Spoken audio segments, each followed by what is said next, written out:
Lord, salamat po.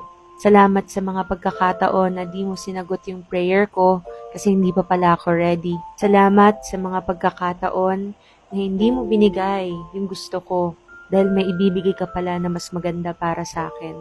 At salamat sa mga oras na yung hinihiling ko, hindi mo muna binigay kasi tinuturuan mo ko na mas magtiwala pa sa'yo.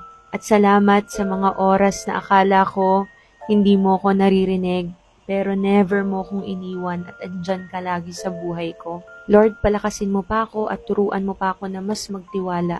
At hindi ako magdududa kasi ilang beses ko nang napatunayan ang kabutihan mo sa buhay ko. Your will be done over my life. I trust you with everything. In Jesus' name we pray. Amen.